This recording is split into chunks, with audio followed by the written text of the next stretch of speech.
This is Audible. Bound by Temptation, Born in Blood Mafia Chronicles Book 4, written by Cora Reilly, narrated by Virginia Rose and Tim Page. Prologue. Liliana. I knew it was wrong. If someone found out, if my father found out, he'd keep me locked up in Chicago. He wouldn't even let me leave the house anymore. What I was doing was inappropriate and unladylike. People were still bad-mouthing Gianna after all that time. They'd jump at the chance to find a new victim. And what could be better than another Scuderi sister caught in the act? And deep down, I knew I was exactly like Gianna when it came to resisting temptation. I simply couldn't. Romero's door wasn't locked. I slipped into his bedroom on tiptoes, holding my breath. He wasn't there, but I could hear water running in the adjoining bathroom. I crept in that direction. The door was ajar, and I peered through the gap. Romero was a creature of habit, so I found him under the shower as expected. But from my vantage point, I couldn't see much. I edged the door open with my foot and slipped in. My breath caught at the sight of him. He had his back turned to me, and it was a glorious view.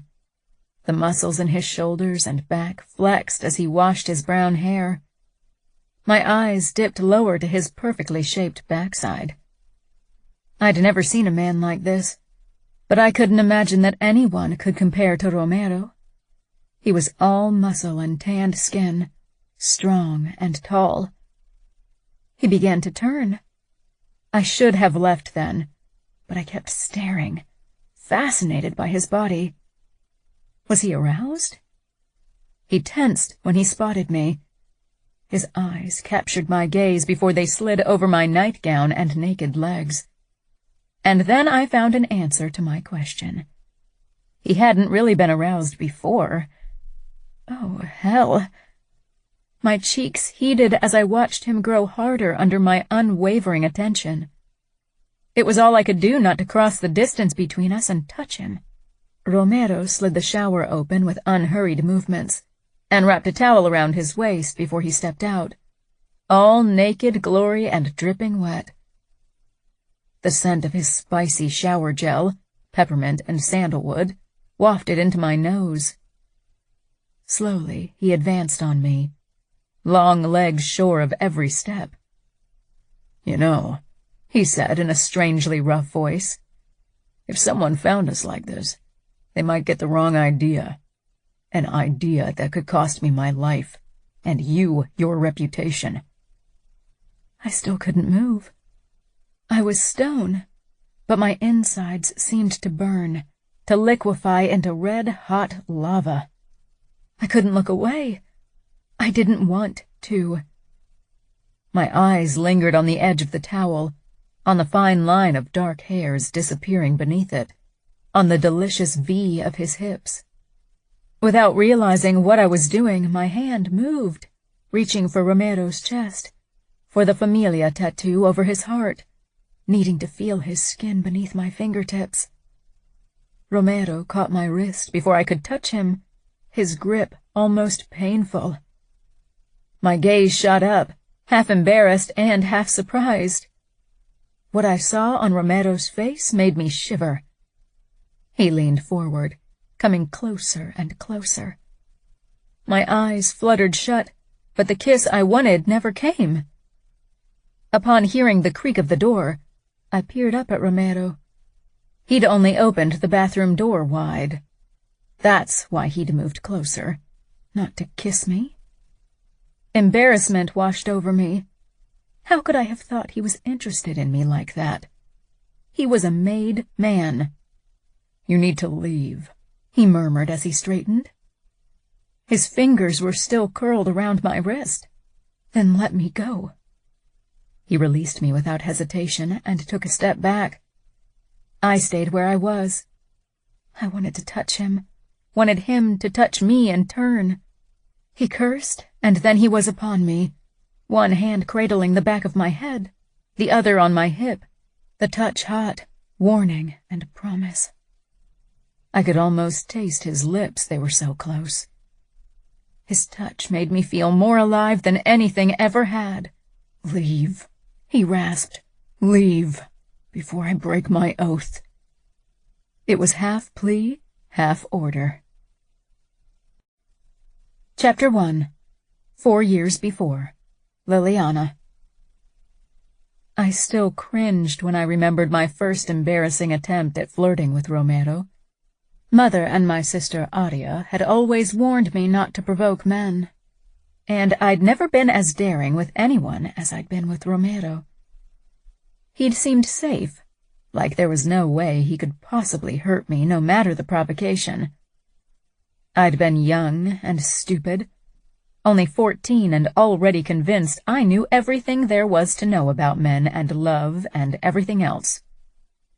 It had been in the days leading up to Aria's wedding to Luca, and he'd sent Romero to protect my sister, because he didn't trust father's men to do a good enough job. Which was ridiculous, considering that Umberto had guarded my sisters and me since our births. It was a big deal to choose a bodyguard for your future wife. Only someone who was deserving of your absolute trust could be allowed that close. But that knowledge wasn't even why I trusted Romero. Romero had looked terribly handsome in his white shirt, black slacks, and vest that hid his gun holster, as he stepped into the suite my sisters and I shared in the Mandarin Oriental Hotel. And for some reason, his brown eyes had looked kinder than what I was used to from men in our world. I couldn't tear my gaze away from him. I wasn't sure what I'd been thinking, or what I'd expected to achieve, but the moment Romero sat down, I'd sauntered over to him and settled in his lap. His body was muscled, strength hidden beneath a sophisticated exterior. He'd tensed under me, but something in his eyes had made me fall for him that day. Often in the past, when I'd flirted with my father's soldiers, I'd seen in their eyes that they wouldn't hesitate to have their way with me if it wasn't for my father. But with Romero, I knew I would never have to worry that he'd take more than what I was willing to give. His eyes filled with confusion and worry as I sat on his legs. He didn't push me off, didn't move at all. His fingers rested on the armrest.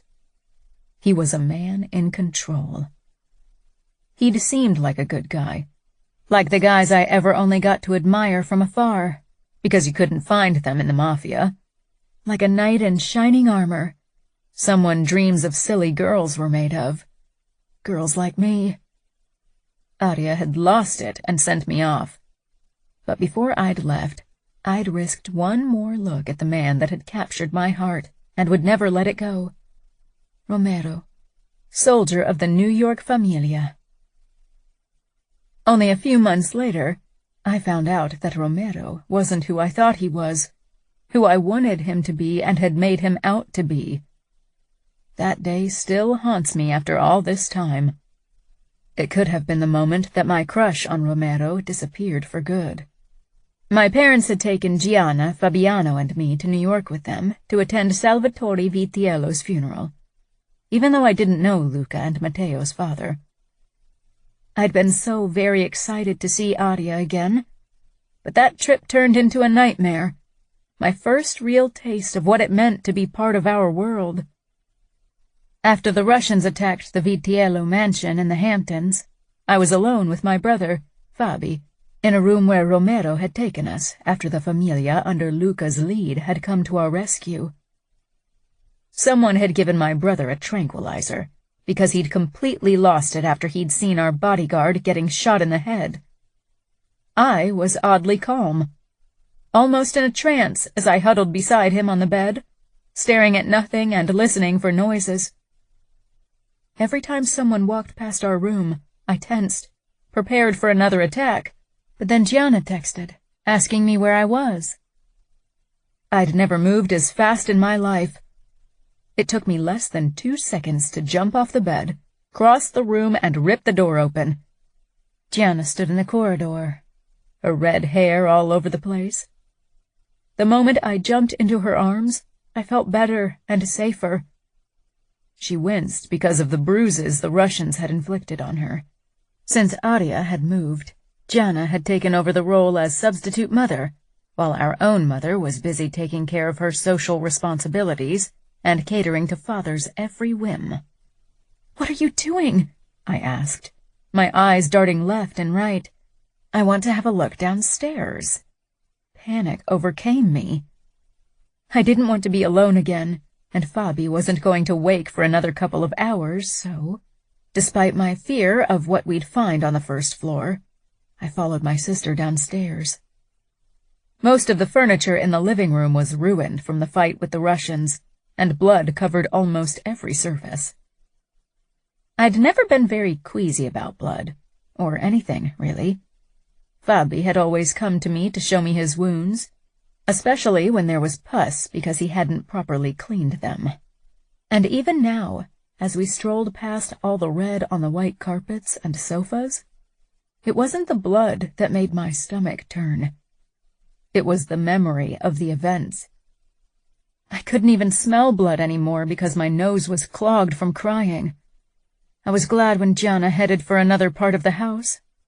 But then I heard the first scream from the basement. It was an agonized, high-pitched cry. It was a man, and I hadn't thought it possible for a man to make that kind of sound. I would have turned on my heel and pretended there was nothing. Not Jana, though. She opened the steel door, which led to secret underground rooms. The staircase was dark, but from somewhere in the depth of the basement, light spilled out. I shivered. "You don't want to go down there, right?" I whispered.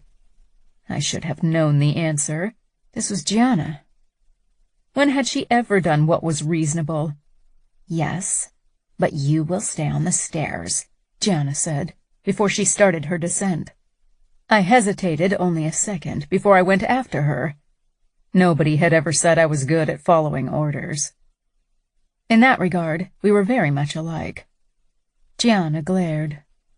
"Stay there. Promise me." I wanted to argue. I wasn't a little kid anymore. But then someone cried out in the room below, and the hairs on the back of my neck rose. "Okay, I promise," I said quickly.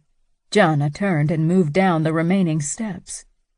She froze when she reached the last step before she finally stepped into the basement. I could only see part of her back, but from the way her muscles tensed, I knew she was upset. There was a muffled cry, and Jana flinched. Despite the fear pounding in my temples, I crept downstairs. I needed to know what my sister saw. She wasn't someone who freaked out easily. Even as I did, I knew I'd regret it, but I couldn't resist. I was tired of being left out of everything, of always being too young, of being reminded every day that I needed protection from myself and everything around me. The moment my feet hit the basement floor, my eyes settled on the center of the room. At first, I couldn't even comprehend what was going on. It was as if my brain was giving me a chance to leave and be none the wiser. But instead of rushing off, I stayed and stared. Kept staring as my mind went into overdrive, soaking in every detail, every gruesome detail before me. Details I still remembered vividly years later. There were 2 of the Russians who'd attacked us, tied to chairs. And then there was blood. Mateo and another man were beating and cutting them with gleaming knives, hurting them. My vision tunneled, and terror rose up my throat. And then my gaze settled on Romero and his kind brown eyes, which weren't as kind as I remembered them. His hands, too, were covered in blood. The good guy and knight in shining armor I'd fantasized about? He wasn't that guy. A scream ripped from my body, but I could only tell because of the pressure in my chest and throat. I didn't hear anything beyond the rushing in my ears. Everyone stared at me like I was the crazy one. I wasn't sure what happened after that. I remembered fragments, hands grasping me, arms holding tight, soothing words that did nothing. I remembered a warm chest against my back and the smell of blood. There was a brief burning pain when Matteo injected me with something, before my world transformed into eerie calm. The terror was still there, but it was blanketed.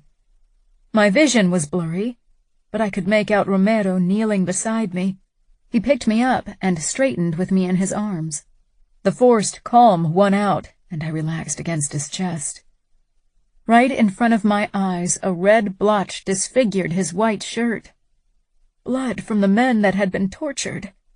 Terror tried to rip through the medication, but it was futile, and I gave up the fight. My eyes fluttered shut as I resigned myself to my fate. Romero. As made men, it was our task to keep those safe that we were sworn to protect. The weak, children, women. I, in particular, had devoted my life to this goal. Many tasks in my job involved hurting others, being brutal and cold, but keeping people safe always made me feel like there was more to me than the bad.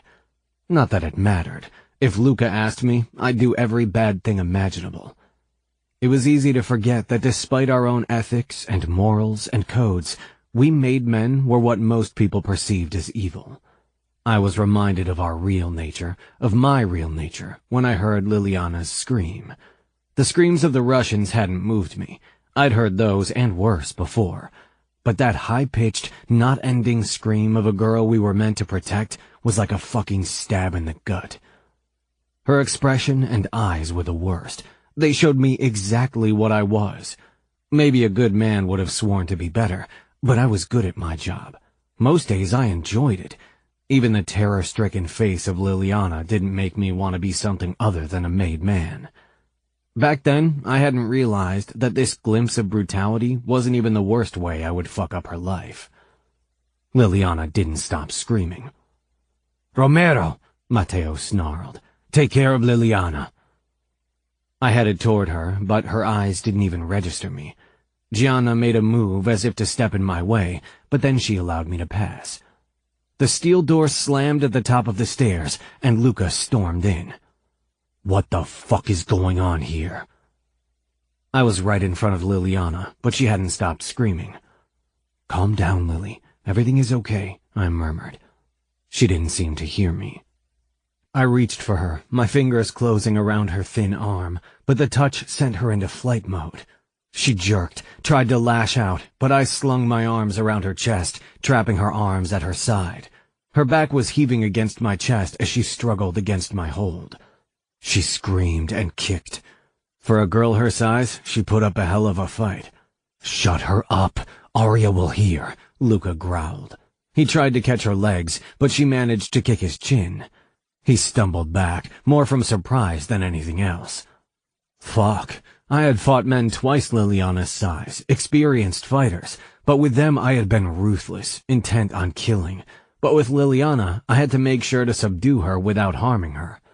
Luca faced the same problem. Arya would go off on him if he hurt her baby sister, and even though he was capo, Arya held that kind of power over him. "Lily," Gianna tried to calm her sister. "Lily, stop." Tito made a move as if to help us, but Matteo shoved him backwards. "No, stay out of it." Liliana twisted in my arm. It was like holding a wiggling cat. She raised her leg and kicked the wall. I stumbled backwards, not having expected that kind of move, and fell to the ground. Liliana was still pressed up against my chest, but my grip had loosened. She pushed to her feet before I could grab her and tried to storm past Matteo, but he was too quick. He grabbed her wrist and wrapped an arm around her waist. A moment later, she was sprawled out on her back, and he was kneeling on her legs and had her hands pinned above her head. I jumped to my feet, not comfortable with what I saw. A 14-year-old girl shouldn't be here, shouldn't experience these kinds of horrors. Luca headed toward them with a syringe in his hand. "Don't hurt her!" Gianna shouted. "Don't you fucking dare hurt her!" "I'm trying very hard not to hurt her, but she's making it difficult. Luca, now!" Matteo growled from his spot on top of Liliana. Gianna blocked Luca's way. "What is that?" "Something that will calm her down," Matteo said. Get out of the fucking way, Luca said as he brushed past her, knelt beside Liliana, and pushed the needle into her arm. She stopped struggling. Matteo released her wrists and straightened. Freed from his hold, Liliana whimpered, curled into a small, shivering ball, and started to cry. Luca sighed as he ran a hand through his hair, regret on his face. I hope you all burn in hell, Gianna said. She knelt beside her sister and stroked her hair. The Bratva asshole dared to laugh, but Matteo got right into his face. Shut the fuck up, or I swear I'll cut your dick into pieces while you watch. Romero, take Liliana into her room and tell the doc to check on her, Luca ordered. I nodded. I bent over Liliana, slipped my arms under her petite body, and lifted her in my arms. She pressed her face against my chest and sobbed. It was an image that would haunt me for a long time. Liliana. I woke to something warm and soft below my body. My mind was sluggish, but the memories were clear and focused. More focused than my surroundings when I finally dared to open my eyes. Movement in the corner attracted my attention. Romero leaned against the wall across from me. I quickly did a check of the room I was in. It was a guest bedroom, and I was alone with Romero behind a closed door. Without the lingering effects of whatever Matteo had injected me with earlier, I would have started screaming again. Instead, I watched mutely as Romero walked toward me. I wasn't sure why I'd ever thought of him as harmless. Now every move he made screamed danger. When he'd almost reached the bed, I cringed, pressing myself against the pillow. Romero paused, dark eyes softening, but their kindness couldn't fool me anymore, not after what I'd seen. It's okay.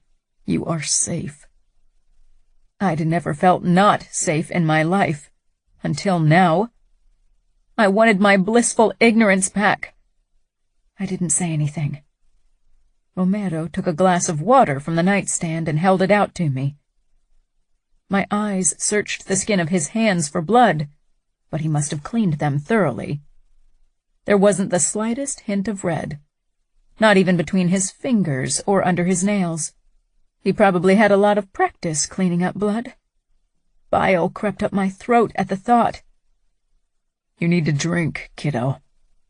My eyes flew up to his face. I'm not a kid. The ghost of a smile crossed Romero's face. Of course not, Liliana. I searched his eyes for mockery, for a hint of the darkness that had been there in the basement. But he looked like the good guy I wanted him to be. I sat up and took the glass from him. My hand shook, but I managed not to spill water on myself. After 2 sips, I handed the glass back to Romero. You can go to your sister's soon. But first, Luca wants to have a word with you about what you saw today, he said calmly. Fear speared me like a cold blade. I slid out of the bed when someone knocked, and Luca entered a moment later. He closed the door. My eyes darted from him to Romero.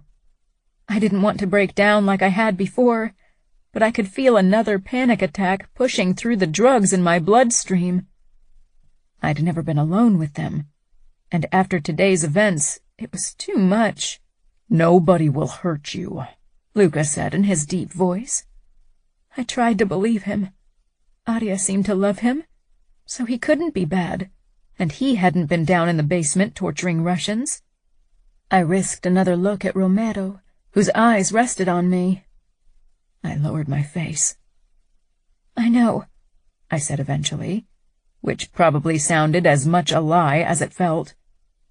I took a deep breath and leveled my gaze on Luca's chin. You wanted to talk to me? Luca nodded. He didn't come closer, nor did Romero. Maybe my fear was plain as day to them. You can't tell Aria about what you saw today. She'll be upset. I won't tell her, I promised quickly. I'd never intended to talk to her. I didn't want to remember the events, much less to tell anyone about them.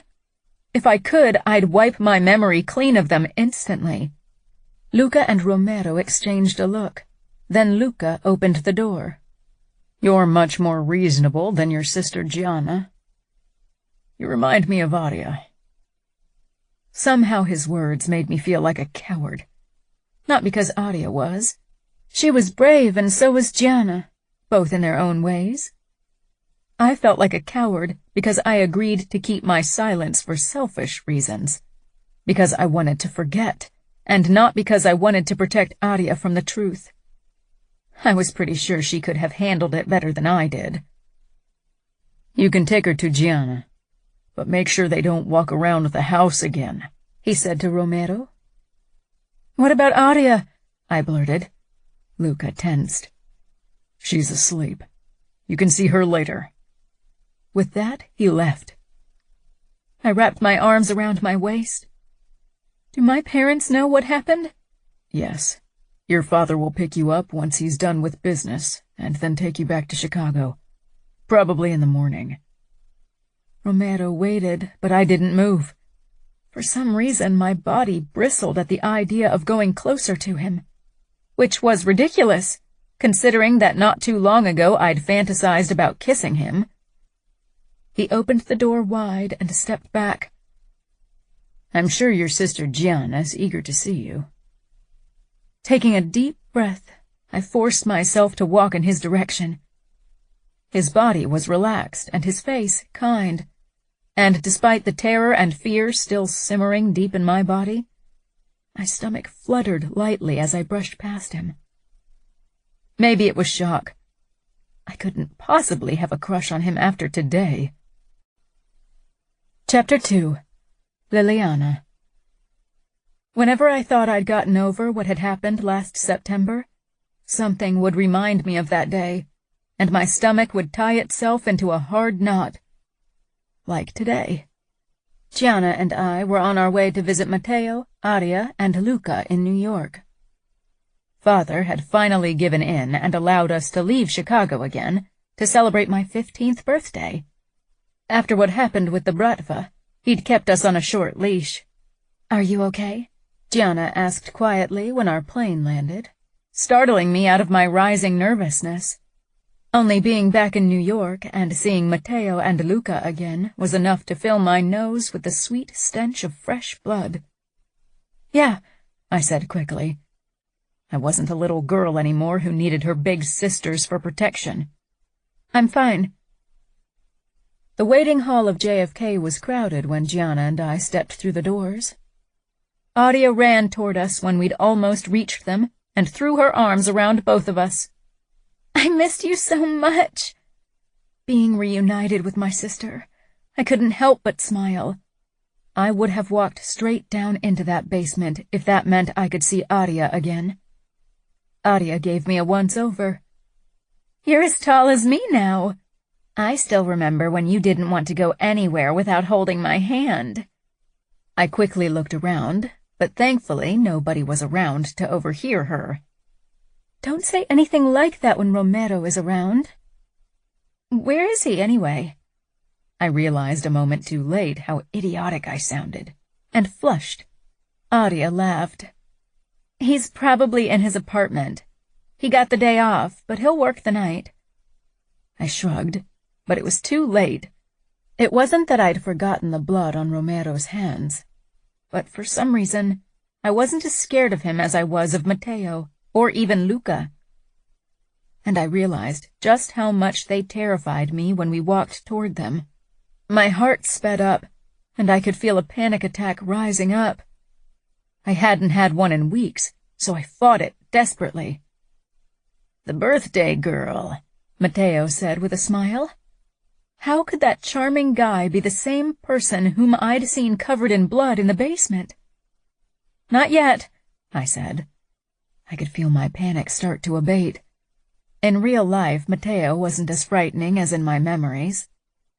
"Unless you have an early present for me."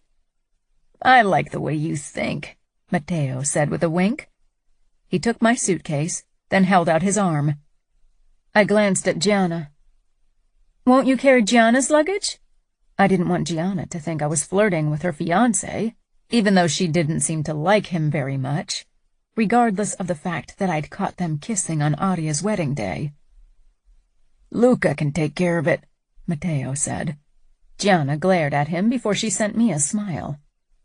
"Go on." I accepted Matteo's arm. I wasn't sure why Gianna despised him so much, because it had started before the basement, so it wasn't that. But it wasn't any of my business, and Gianna didn't talk about her emotions with me anyway. That was what Aria was for. In their minds, I was always too young to get it, but I knew more than they thought. 50 minutes later, we arrived at Luca and Aria's apartment building. I checked my reflection in the mirrors of the elevator, making sure my makeup was in place, and I didn't have anything between my teeth. It had been months since I'd last seen Romero, and I wanted to make a good impression. But when we walked into Aria and Luca's apartment, Romero wasn't there yet. My eyes darted around, and eventually Aria leaned toward me, whispering, "Romero will be here soon. Don't worry." "I wasn't looking for him," I said quickly, but she didn't buy it. I looked away before she could see my blush. "Of course," Aria said with a knowing smile. "He'll come over around dinner time to guard us when Matteo and Luca have to leave for business." Excitement bubbled up in me, but it was mixed with something queasy and nervous, too. I'd had the occasional nightmare about that night in the basement, not about Romero in particular, but I wondered if a live encounter would bring more of the bad stuff up. But that wasn't even the main reason why I was nervous. So far, Romero had always ignored me. Well, not me, but my flirting. He'd treated me like a kid. Maybe he'd finally show more interest, or any interest at all. After all, I was turning 15, and it wasn't as if I hadn't caught many of my father's soldiers checking me out. Maybe I wasn't Romero's type, no matter my age. I didn't even know if he was dating someone, or promised to someone. During dinner, I could tell that Aria and Gianna were exchanging the occasional glance. I wasn't sure what it meant. Were they talking about me? The elevator made a bling sound and started its descent to whoever had called it. "That's Romero," Aria said. Luca gave her an odd look, but I didn't react at all, merely nodded as if I didn't care. But I did, and I was glad for Aria's warning. "I need to go to the bathroom," I said, trying to sound casual. Gianna rolled her eyes. I snatched my purse from the floor and rushed toward the guest bathroom. When I closed the door, I heard the elevator doors slide open. A moment later, Romero's voice rang out. It was deep, but not rough. I loved the sound of it. I faced the mirror and quickly refreshed my makeup and fluffed up my dark blonde hair. It wasn't as bright and pretty as Aria's, and not as eye-catching as Gianna's red hair, but it could have been worse. The others would notice that I'd gone into the bathroom to make myself presentable. My sisters, at the very least. But I didn't care. I wanted to look nice for Romero. Trying to look relaxed, I stepped out of the bathroom. Romero had taken a seat at the table and was loading a plate with the remains of our dessert, tiramisu and panna cotta. He was sitting on the chair right beside mine. I glanced at Aria, wondering if she had something to do with it. She merely smiled at me, but Gianna didn't even bother hiding her amusement. I really hoped she wasn't going to embarrass me in front of everyone. I strolled over to my chair, hoping I looked grown up and relaxed, but apart from a quick smile, Romero didn't pay me any attention. Disappointment settled heavily in my stomach. I sat down beside him and took a sip of my water, more to have something to do than because I was actually thirsty. If I'd thought Romero's obvious disinterest in me was the full extent of my embarrassment today, I was sorely mistaken. Once Matteo and Luca had left for some kind of business meeting, it became obvious that Gianna and Aria were looking for a chance to be alone. They could have just asked me to leave, but apparently they needed to get rid of Romero as well. Aria leaned in to whisper in my ear, "Can you distract Romero for a while? It's important." I didn't get the chance to refuse or ask any questions. "Romero, why don't you play Scrabble with Lily? She looks like she's bored out of her mind, and Aria and I need a moment for girl talk," Gianna said pointedly. My face burned in shame. Gianna usually knew better than to embarrass me like that. She made it sound like Romero needed to babysit me while she and Aria discussed important stuff. Romero walked over from the kitchen, where he'd been checking his phone, and stopped beside me at the dining room table. I could barely look at him. What did he think of me now? I peered up through my lashes. He didn't look annoyed, but that didn't mean he actually wanted to spend his evening entertaining me. He was a bodyguard, not a babysitter. "Your sister looks like she'd rather spend time with you," he told Gianna. Then his brown eyes settled on me. "Are you sure you want to play Scrabble with me?" he asked, and I couldn't help but smile. Few people ever asked what I wanted. Even my sisters occasionally forgot that I was a person with her own opinions and wants. Aria and Gianna gave me a meaningful look. I needed to convince Romero that I wanted it, or I'd ruin things for them. "Yes, I really want to play Scrabble with you. I love that game. Please," I said with a bright smile. I didn't even remember when I'd played it last. Our family had never played board games. Romero glanced toward my sisters. There was a hint of suspicion on his face. "You could join us," he said. "I'd rather play alone with you," I said in a flirting tone. Gianna winked at me when Romero wasn't looking. "My sisters hate Scrabble, and so does everyone else I know. You are my only hope." A grin tugged at Romero's lips, and he nodded. "All right, but be patient. It's been a while since I played." Playing Scrabble with Romero was actually a whole lot of fun. It was the first time we really spent time alone together. I looked up from the word I'd just put down, debating if I should ask the question that was burning a hole in my stomach. Romero was busy figuring out his next word. His dark brows were drawn together in an adorable way. I wanted to lean across the board and kiss him. "Do you have a girlfriend?" I blurted when I couldn't hold it in anymore. And then I wanted to die on the spot. Apparently, I didn't need my sisters to embarrass me. I was doing just fine on my own. Romero glanced up. There was surprise and amusement on his face. I could feel a blush traveling up my neck. "Way to go, Lily." I'd sounded like a moron. "Is that your way of distracting me from the game so you can win?" I giggled, glad he wasn't angry with me for asking such a personal question. He returned his attention to the letters in front of him, and my amusement faded when I realized he hadn't answered my question. Did that mean he had a girlfriend? I couldn't ask him again without sounding desperate. I sank deeper into my chair, annoyed. My eyes darted toward the rooftop terrace where my sisters were having their girl talk. Aria and Gianna probably thought I wasn't sure they were up to something. They thought I was oblivious to everything going on around me. Just because I was flirting with Romero, however, didn't mean I didn't notice the secretive looks they shared. I didn't ask them because I knew they wouldn't tell me anyway, and I'd feel even more like the fifth wheel. They weren't doing it to be cruel, but it hurt anyway. Aria looked upset over something Gianna had said. I had to resist the urge to go to them and ask them what was going on. "It's your turn." Romero's voice made me jump. I flushed and did a quick scan of the words on the board, but my concentration was frayed. "Do you want to stop?" Romero asked after a couple of minutes.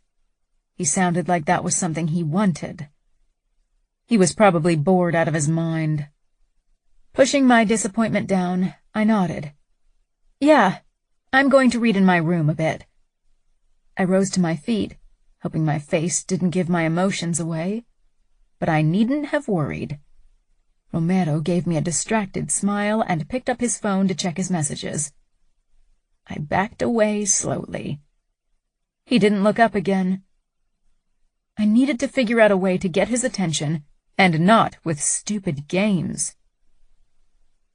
Adia had decorated the entire apartment with balloons for my birthday, as if I was a kindergarten kid. I'd thought we might be allowed to head to one of Luca's clubs, but he and even Adia had refused to take me there. The amount of food on the table made it look as if a huge party was planned. But it was only Romero's 2 younger sisters and us. Adia had asked him to bring them. I felt like the loser kid without friends who needed her big sister to find friends for her. Maybe I should have stayed in Chicago. Then at least I could have spent the day with my friends. When Romero arrived with his sisters, I put on my brightest smile. "Happy birthday, Liliana," he said, handing me an envelope. It was a voucher for a bookstore. "Adia said you love to read." "Yes, thank you," I said. But somehow I'd hoped for a different gift from Romero. Something personal. Something that showed I was special. "These are my sisters." He pointed at the taller girl with thick brown curls. "This is Tamara. She's 15, like you." I smiled, and so did Tamara, but she seemed as embarrassed as I felt. "And this is Kira. She's 12. I'm sure you'll get along fine." It was obvious I was supposed to spend time with them, because I was still too young to hang with Adia, Luca, and the others. It annoyed me, even though Tamara and Kira seemed nice enough. But I hadn't come to New York for a kid party. With another smile, Romero headed for Luca and Matteo, and I led his sisters toward Adia and Gianna, and the buffet. I tried my best to enjoy the evening and be nice to Romero's sisters, but I wanted something special for my birthday, something I'd been dreaming about for a very long time. When I noticed Romero heading out onto the roof terrace for a call, I snuck out as well. The others were hopefully busy enough not to miss me for a couple of minutes. Romero talked on the phone and didn't notice me at first. I followed him quietly and watched as he leaned against the banister. His sleeves were rolled up to his elbows, revealing muscled forearms. I wondered how it would feel to run my hands over them, to feel his skin and strength. When his eyes settled on me, his brows drew together in a frown and he straightened. I moved closer and positioned myself beside him. He hung up and put his phone in his pocket. "Shouldn't you be inside with your guests?" he asked with a smile, but I could tell that it wasn't as honest as usual. I moved a bit closer and smiled up at him. I needed some fresh air. Romero's eyes were alert as he watched me. "We should return." "There's something I want for my birthday," I said quietly. "Something only you can give me." I'd repeated the words in my head countless times, but aloud they didn't sound half as flirty as they had in my imagination. "Liliana," Romero began, his body brimming with tension. I didn't want to hear what he was going to say. I quickly stood on my tiptoes and tried to kiss him. He gripped my shoulders before my lips reached his and held me away from him like I had an infectious sickness. "What are you doing?" He let me go and took a few steps back. "You are a child, and I am a soldier of the Familia. I'm not a toy you can play with whenever you're bored." I hadn't expected that kind of reaction from him. Surprise and shock, yes, but anger? No. "I only wanted to kiss you. I don't want to play games. I like you." Romero shook his head as he gestured toward the glass door. "Go back inside. Your sisters will start to wonder where you are." He sounded like a big brother, and that was the last thing I wanted him to be. I whirled around before I walked back in a rush.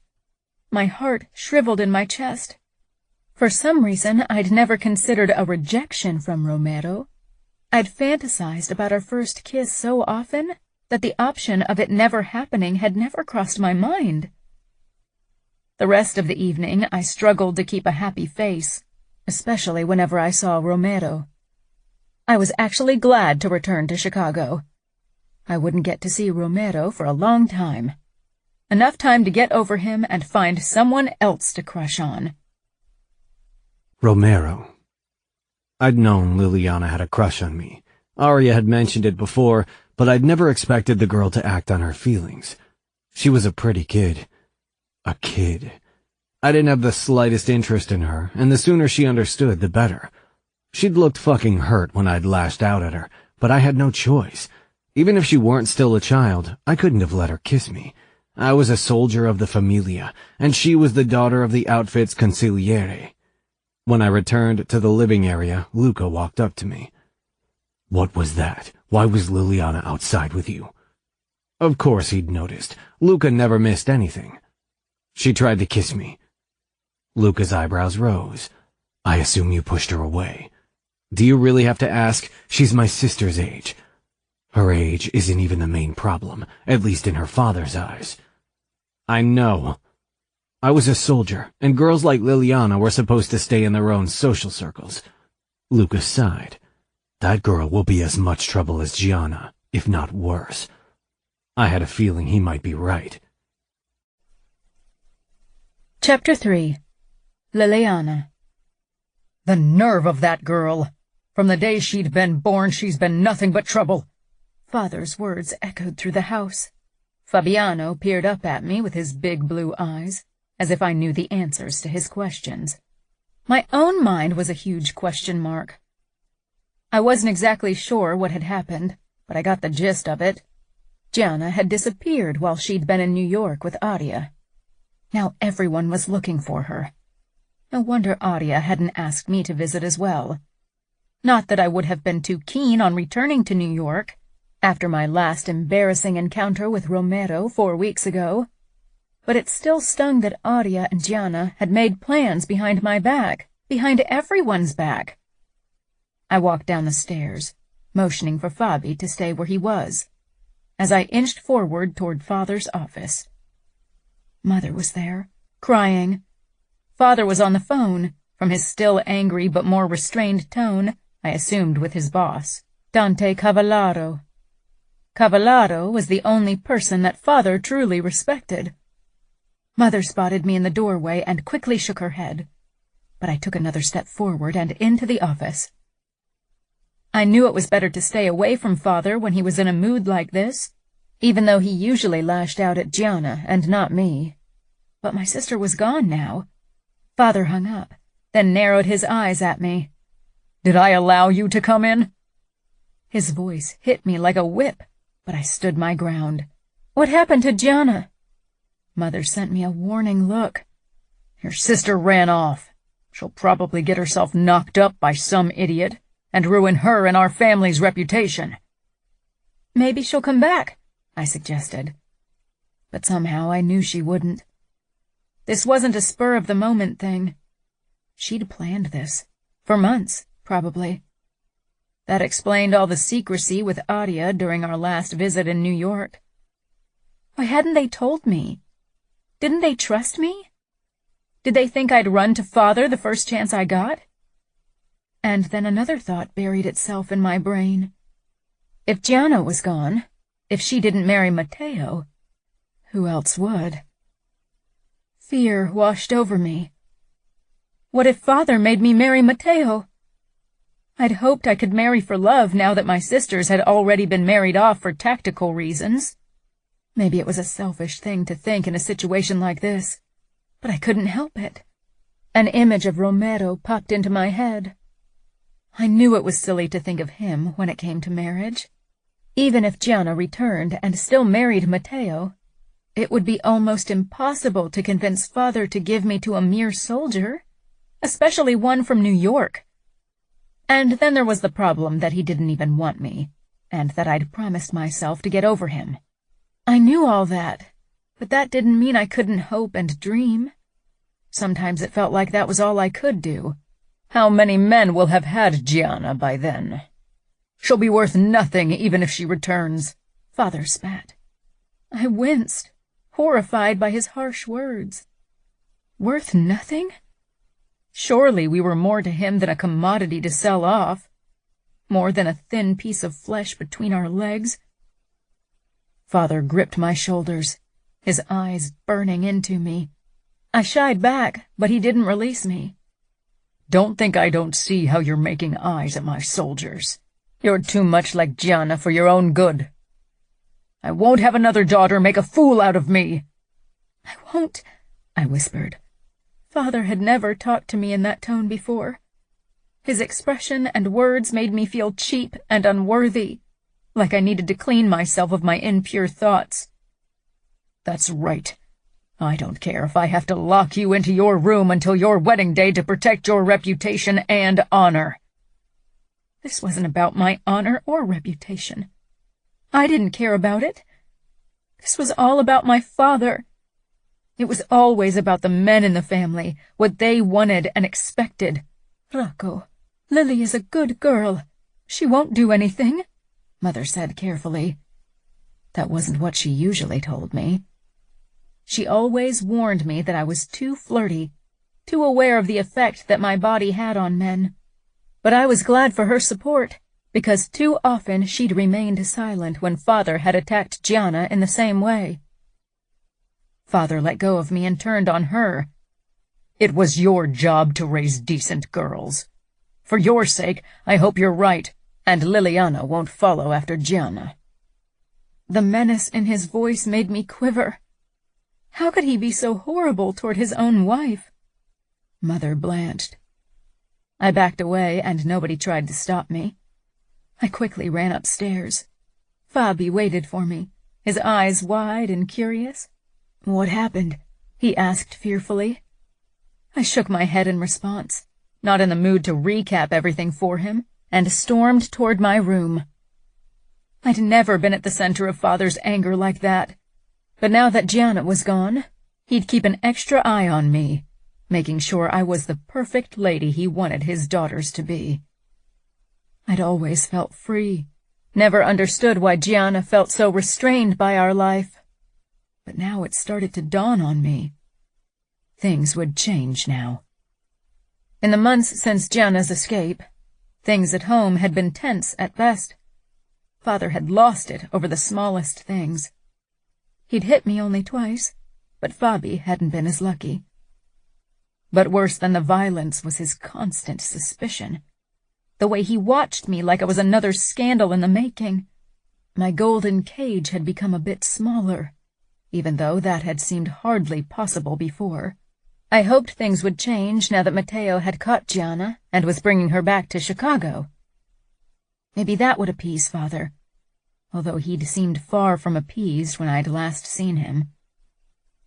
I wasn't quite sure what exactly had happened, but from what I gathered, Gianna had been caught with another man, and that was the worst-case scenario in our world.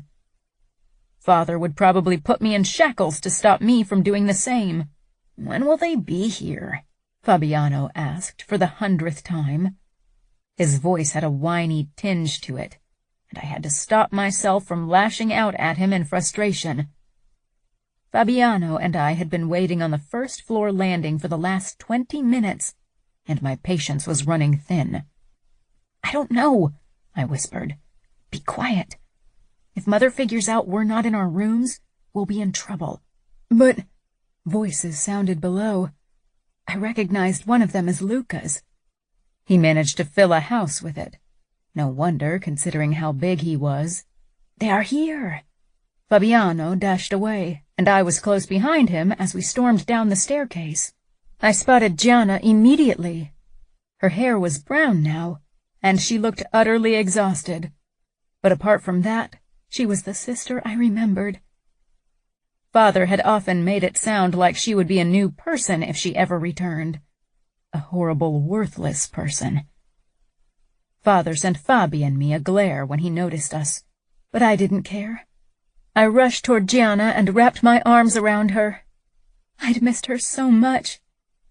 When I'd first heard that Matteo had caught her, I'd worried he'd kill her, so seeing her unharmed was a huge relief. Didn't I tell you to keep them upstairs? Father hissed. I'm sorry. They were too quick, Mother said.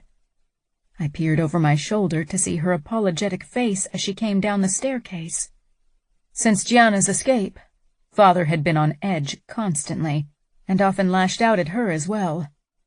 His screams had woken me more than once at night. I wasn't sure when he'd become so violent. I didn't remember him being like that when I was younger. Or maybe I'd only been less aware of those things. Lily, Fabi, back to your rooms, Father ordered. I let go of Gianna and was about to protest, but Fabi beat me to it. But Father, we haven't seen Gianna in forever, Fabi grumbled. Father advanced on us and I tensed. He rarely hit me, but he looked furious. He grabbed Fabi and me and dragged us away from Gianna. Then he pushed us toward the staircase. Upstairs now. I stumbled from the force of his push. But when I'd regained my balance, I stopped and didn't move. I couldn't believe he wouldn't let us talk to Gianna after we hadn't seen her in so long. It's okay, Gianna said, but her face told a different story. She looked hurt and sad, and usually Gianna wasn't someone who showed that kind of emotion. We can talk later. My eyes were drawn to something behind her. Romero.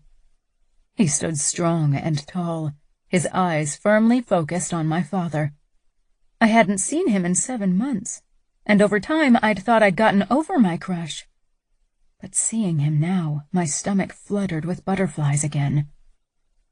Father's outburst drew my attention back to him. No, you can't. I won't have you around them. You are no longer my daughter, and I don't want your rottenness to rub off on Liliana, he thundered. He looked like he would have loved nothing more than to kill Gianna. It scared me. Shouldn't he love us, his children, no matter what? If I ever did something he disapproved of, would he hate me as well? That's bullshit, Matteo said. Matteo, Luca said. This isn't our business. My eyes darted between the two, then again toward Romero, whose hand was below his vest. A twisted part of me wanted to see him in action. He was probably amazing in fight situations, and an even worse part knew Mother, Fabi, and I would be better off if Father was gone. Mother wrapped her fingers around my wrist and took Fabi's hand. Come now, she said insistently, tugging us toward the staircase and upstairs. That's right. This is my family, and Gianna is still subject to my rule. Don't you ever forget that, Father said. I thought I wasn't your daughter anymore. So why do I have to listen to a word you say? My head whirled around, stunned by the venom in Gianna's voice. Careful, Father hissed. You are still part of the outfit. He looked like he would have beaten Gianna, if it weren't for Matteo, who held her by the waist. Mother tried to pull me along, but Romero glanced up at that moment, and his eyes met mine. His rejection on my birthday was still fresh in my mind, and yet I knew I still wanted to kiss him. Why was it that we sometimes wanted something that was impossible, something that only led to hurt?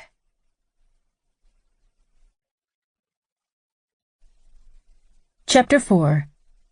2 years later. Liliana. Sometimes it felt like I had to prove myself to Father every day. He waited for me to mess up like Gianna had, but I wasn't sure how that was even possible. He never let me out of sight. Unless I started something with one of my ancient bodyguards, there was no way I could sully my honor. But Father hadn't forgiven Gianna yet, which was why I hadn't seen her in almost 2 years. She was forbidden from coming to Chicago, and I wasn't allowed to visit New York. If it wasn't for Aria's sneakiness, I wouldn't even have been able to talk to Gianna on the phone. Sometimes even I felt anger toward Gianna, because her escape had turned my life into hell. Maybe Father would have been less strict if Gianna had played by the rules. And then there were moments when I admired her for her daring behavior. There wasn't a night when I didn't dream of freedom. I didn't really want to run, but I wished I could carve myself out more freedom in my life. Freedom to date, freedom to fall in love and be with that person. I didn't even remember how it felt to be in love. Just like Gianna, I hadn't seen Romero in almost 2 years. What I'd felt for him back then hadn't been love, not even close. It had been admiration and fascination. I knew that now. But there had been nobody else either. Of course, it was hard to meet someone to fall in love with if you went to an all-girls school and weren't allowed to go anywhere alone. The sound of glass shattering downstairs tore me from my thoughts. I jumped off my bed and opened my door. "Mother?" I called. She'd been gone all morning. There was no answer, but I could hear someone moving in the kitchen. I crept out of my room and down the stairs. "Mother!" I tried again when I'd almost reached the door to the kitchen. Still no answer. I pushed the door open and stepped inside. A wine bottle lay broken on the floor, red wine spilled around it. Mother was kneeling beside it, her cream-colored skirt slowly soaking up the liquid, but she didn't seem to notice. She was staring down at a shard in her palm, as if it held the answer to all her questions. I'd never seen her like that. I walked toward her. "Mom?" I almost never called her that, but it felt like the right choice at the moment. She looked up, her blue eyes unfocused and teary. "Oh, you are home? Where else would I be?" I wanted to ask. But instead I touched her shoulder and said, "What's the matter? Are you all right?" She stared down at the broken piece of glass in her hand again, then dropped it to the floor. I helped her to her feet. She wasn't steady on her legs, and I could smell alcohol on her breath. It was still early for her to start drinking, and she wasn't really much of a drinker at all. "I was at the doctor's." I froze. "Are you sick? What's wrong?" "Lung cancer," she said with a small shrug. "Stage 3. My throat constricted. "But you never smoked. How is that even possible?" "It can happen," she said. "I'll have to start chemotherapy soon." I wrapped my arms around her, feeling helpless and small under the weight of that news. "Does Father know?" I couldn't reach him. He didn't answer his phone. Of course not. Why should he answer a call from his wife? He was probably with one of his mistresses. "We need to tell Aria and Gianna. They need to know." Mother gripped my arm. "No," she said firmly. "It'll ruin their Christmas. I don't want them to know yet. There's no reason to worry them. I haven't spoken to Gianna in a long time anyway, and Aria has enough on her plate as wife of the capo." "But, Mom, they'd want to know." "Promise me you won't tell them," she demanded. I nodded slowly. What else could I do? 2 hours later, I heard Father come home, and another 30 minutes later, Mother's light steps came upstairs, and then the door to the master bedroom closed. She'd been alone. Was Father still downstairs? I left my room and went to his office on the first floor. After a moment of hesitation, I knocked. I needed to talk to him. Our Christmas party would be in 2 weeks, and now that Mother was sick, Gianna should be invited. She and Mother should get the chance to spend some time together and reconcile. "Come in," Father said. I opened the door and poked my head in, half expecting to see him devastated and crying. But he was bent over some papers, working. I walked in, confused. "Has Mother talked to you?" Maybe she hadn't told him about her cancer. He looked up. "Yes, she did. She'll be starting treatment with the best doctor in Chicago next week." "Oh, okay." I paused, hoping for something else from Father, but he watched me without a hint of emotion on his face. "I was thinking that Mother needs the support of her family now more than ever. of her whole family. Father raised his eyebrows. And? I think we should invite Gianna to our Christmas party. She and Mother haven't seen each other in a long time. I'm sure Mother would be very happy to see Gianna again. Father's face darkened. I won't have that whore in my house. Maybe Matteo has forgiven her, and even married her despite her transgressions, but I'm not that kind. No, kind definitely wasn't a word I'd use for my father. But Mother needs every bit of support she can get. No, and that's my last word, he growled. And your mother doesn't want people to know about her sickness? They'd only start to get suspicious if we invited Gianna. We'll act as if nothing is wrong. You won't even tell your sisters or anyone else. Do you understand? I nodded. But how could I keep that kind of secret from everyone? The house was decorated beautifully for our Christmas party. Everything was perfect.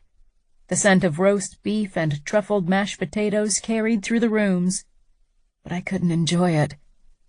Mother had spent yesterday and the majority of this morning throwing up because of her treatment.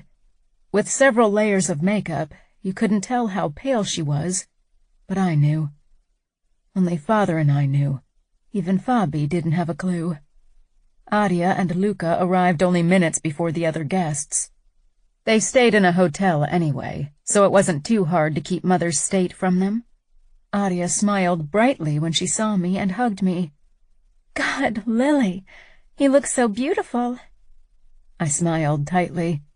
I'd been so excited when I'd found the silver dress a few weeks ago, because it made me feel grown up and accentuated my curves in just the right way. But today my excitement over something like a piece of clothing felt ridiculous. Aria pulled away and searched my face. Is everything okay? I nodded quickly and turned my attention to Luca, who'd waited patiently behind my sister for his turn. He gave me a quick hug. It still felt strange to have him greet me that way. Father is still in his office, and Mother is in the kitchen, I explained. At least I hoped Mother wasn't in the bathroom, throwing up again.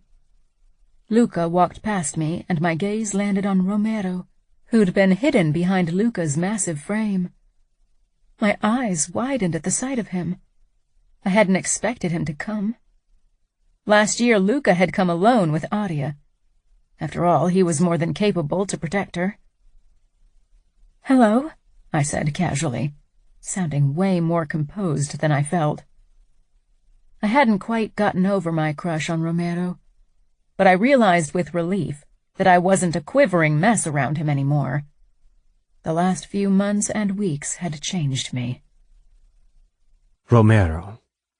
Luca had business to conduct with Scuderi and Dante Caballaro. That was the only reason why I'd come to Chicago with them at all. And now as I stood in the doorway to the Scuderi mansion, staring at Liliana, I wondered if I shouldn't have come up with an excuse. The last time I'd seen Lily, she'd been a girl, and while she still wasn't a woman, she'd grown a lot. She was fucking stunning. It was difficult not to look at her. It was easy to forget that there were still a few months until she'd be of age, easy to forget that she was way out of my league. She tilted her head in greeting and stepped back. Where had the blushing, flirting girl gone? I had to admit I was sad that she wasn't giving me her flirty smile, though it had always bothered me in the past. I followed Luca and Aria into the house. I could hear Lily's steps close behind me, could smell her flowery perfume, and even see her slender frame from the corner of my eye. It took a lot of restraint not to glimpse over my shoulder to get another good look at her. I spent the next couple of hours watching her discreetly as I pretended to be busy guarding Aria, not that I had much to do anyway, but the more I watched Lily, the more I realized that something was wrong. Whenever she thought nobody was paying attention to her, she seemed to deflate, her smile falling, her shoulders slumping. She was a good actress when she gave it her full attention, but her few moments of inattentiveness were enough for me. Over the years as a bodyguard, I'd learned to be aware of even the smallest signs.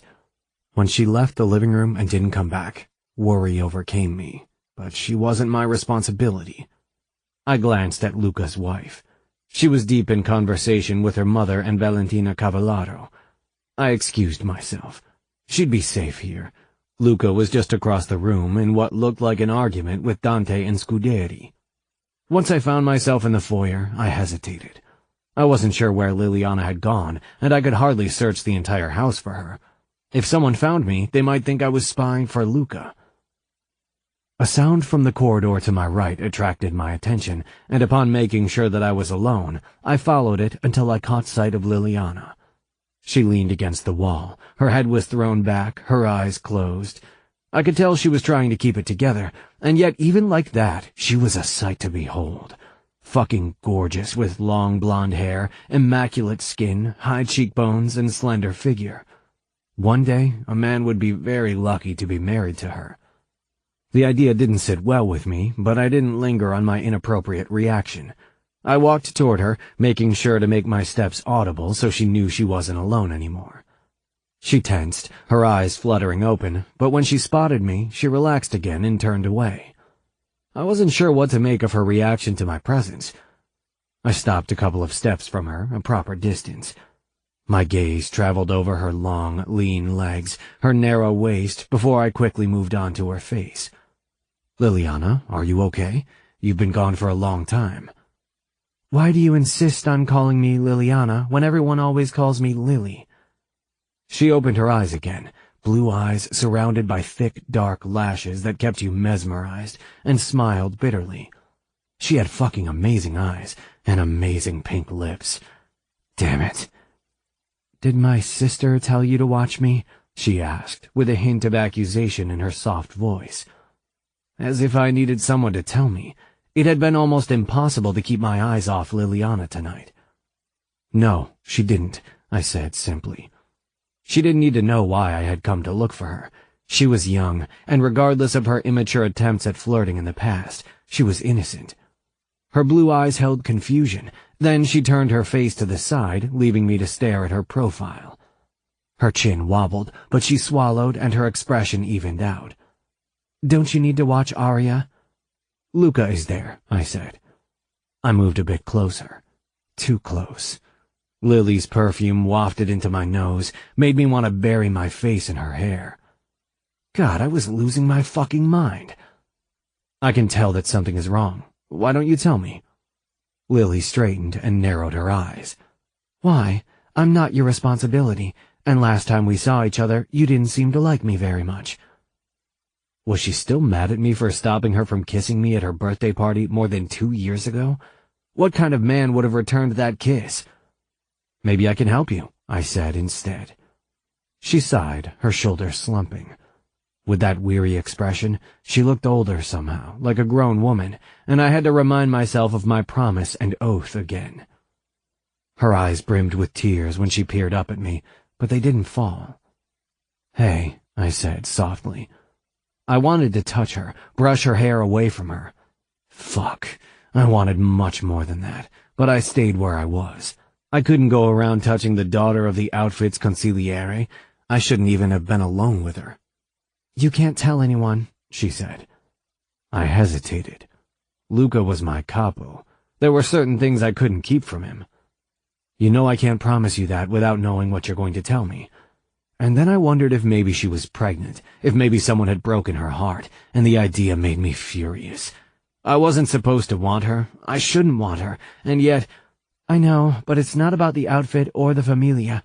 It's—" She lowered her gaze and swallowed. "God, I'm not supposed to tell anyone, and I hate it. I hate that we're keeping up the charade when things are falling apart." I waited patiently, giving her the time she obviously needed. Her shoulders began to shake, but she still didn't cry. I wasn't sure how she did it. "My mother has cancer."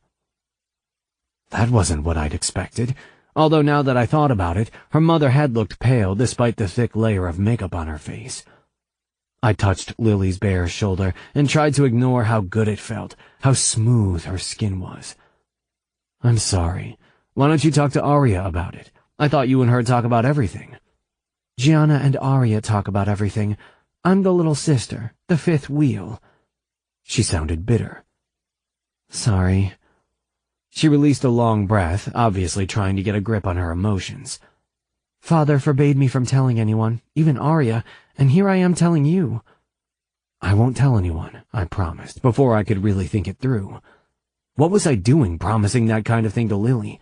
Luca and the Familia were my priority. I had to consider the consequences if the wife of the consigliere was sick. Would that weaken him and the outfit? Luca might think so. And not just that, I was supposed to protect Arya. Wasn't it my job to tell her that her mother was sick? That was the problem if you started to think with your dick. Then things always got messed up. Lily tilted her head to the side with a curious expression. You won't? I leaned against the wall beside her, wondering how I was going to get out of that corner. But don't you think you should tell your sister? It's her mother. She deserves to know the truth. I know. Don't you think I don't know that? She whispered desperately. I want to tell her. I feel so guilty for keeping it a secret. Why do you think I'm hiding in the hallway?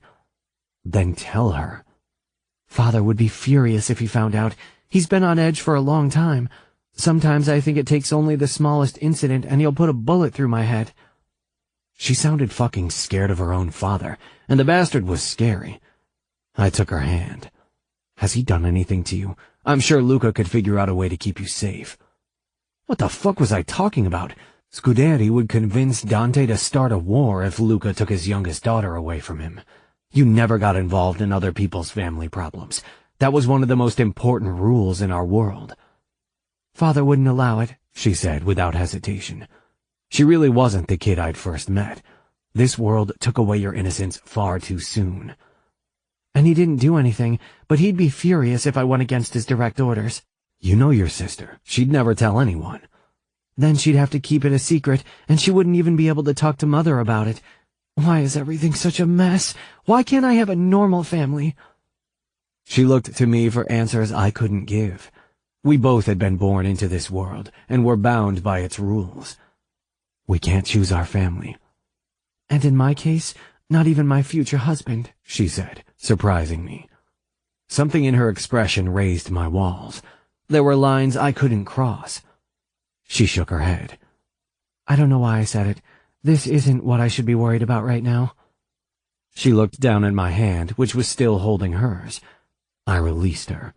If Scuderi or one of his men walked in on us, Scuderi would have a new reason to lose his shit. You know what? I will tell her, Lily said suddenly. She straightened and gave me a grateful smile. You are right. Arya deserves to know the truth. Now that she didn't lean against the wall anymore, we were even closer. I should have taken a step back and kept my distance, but instead, my eyes were drawn to her lips. Lily surprised me by walking away. Thank you for your help. I watched her turn the corner, and then she was gone. Liliana. My heart hammered in my chest, not only because I'd been alone with Romero and had barely managed to leave without kissing him, but because I was determined to go against Father's orders. Maybe Romero had told the truth, and he wouldn't tell my sister and Luca about my mother. But really, why should he keep a secret from me? We weren't a couple. We weren't even friends. We were nothing to each other. The thought buried itself like a heavy weight in my stomach. It was better if I told Arya now. She'd find out eventually, and I wanted it to be from me. I headed back into the living room, where I found her deep in conversation with Valentina and a plate with prosciutto in her hand. Valentina smiled at me, but there was a flicker of pity in her green eyes. Did she know? Of course she did. Father probably had told his boss Dante right away, and Dante had told his wife. Had Father told other people as well? People he thought more deserving of the truth than his own family? Hi, Val, I said with a smile. Can I steal Arya from you for a moment? I have to talk to her. Arya gave me a questioning look, but Valentina nodded, as if she knew why I needed to be alone with my sister. I linked arms with Arya and casually strolled through the room with her. Arya was tense. She knew something was up. I didn't want Father or Mother to get suspicious, so I tried to keep a relaxed expression. I caught Romero's gaze across the room as he slunk back inside. He made his way over to where Luca and Dante stood beside the fireplace, but not without a last encouraging nod. Somehow that small gesture made me feel better. In the last 2 years, I'd convinced myself that the thing with Romero was nothing but a silly crush, but now I wasn't so sure anymore. I liked his calm protectiveness. It gave me a sense of safety I longed for. "Lily, what's going on? You've been acting very odd all evening," Adia whispered as we headed toward the lobby. "I'm going to tell you in a moment. I want us to be alone." Adia's face clouded with worry. "Has anything happened? Do you need help?" I led her upstairs and into my room. When the door had closed behind us, I released Adia and sank down on my bed. Adia sat down beside me. "It's Mother," I said in a whisper, not bothering to hide my pain any longer. "She's got lung cancer." Maybe I should have broken it to her in a less direct manner, but it wouldn't have made the news less horrible. Adia stared at me with wide eyes. Then she slumped against the wall, releasing a harsh breath. "Oh, God. I thought she looked exhausted, but I blamed it on another fight with Father." "They're still fighting, and it's making everything worse." Adia wrapped her arm around me, and for a moment we held each other in silence. Mother hadn't always been as caring and loving as a mother should be, but we loved her despite her flaws. "Why hasn't she told me?" "Father doesn't want anyone to know. He actually forbade me from telling you." Adia pulled back, blonde brows drawing together. "He forbade you?" "He wants to keep up appearances. I think he's embarrassed by Mother's sickness." I hesitated. "That's why I didn't tell you right away. I didn't know what to do. But I talked to Romero, and he convinced me to tell you." Adia searched my face. "Romero, I shrugged. "Will you tell Gianna when you're back in New York?" "Of course," Adia said. "I hate that she can't be here." She sighed. "I want to talk to Mother about it. She needs our support. But how can we give it to her if we're not supposed to know?" I didn't know. "I hate how Father's acting. He's so cold toward her. You're so lucky, Adia, that you have a husband who cares about you." Her face transformed at once. It always did if I mentioned Luca. Love. She'd found it. "I know. One day you'll have that, too." I really hoped she was right. Life with someone like my father would be a hell I couldn't survive. With every passing day, Mother faded a bit more. Sometimes it felt like all I had to do was look away for a moment, and her skin had already become a scarier shade of gray, and she'd lost even more weight. Even her beautiful hair was gone completely. It was impossible to keep her sickness a secret anymore. Everyone knew. When other people were around, Father played the doting and worried husband. But when we were alone, he could barely stand Mother's presence, as if he worried that she was infectious. It fell on me to support her while I tried to get through my last year in school. Adia, Gianna, and I talked on the phone almost every day. Without them, I couldn't have survived. And at night, when I lay in the dark and couldn't sleep from worry and fear, I remembered the way Romero had looked at me at our Christmas party, as if he saw me for the very first time, really saw me as a woman, and not just a stupid child. The look in his brown eyes made me feel warmer, even if it was only a memory. A soft knock made me sit up. "Yes?" I asked quietly. "Please don't let Mother be throwing up again." I wanted one night without the acid smell in my nose. I felt bad for the thought.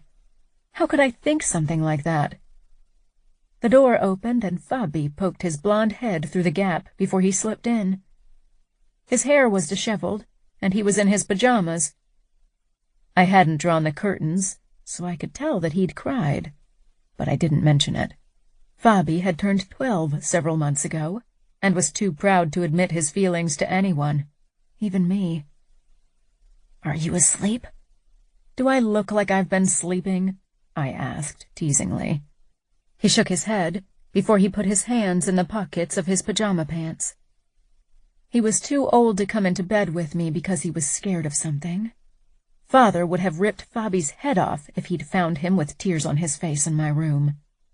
Weakness wasn't something Father tolerated in his son, or anyone, really. Do you want to watch a movie? I scooted to the side. I can't sleep anyway.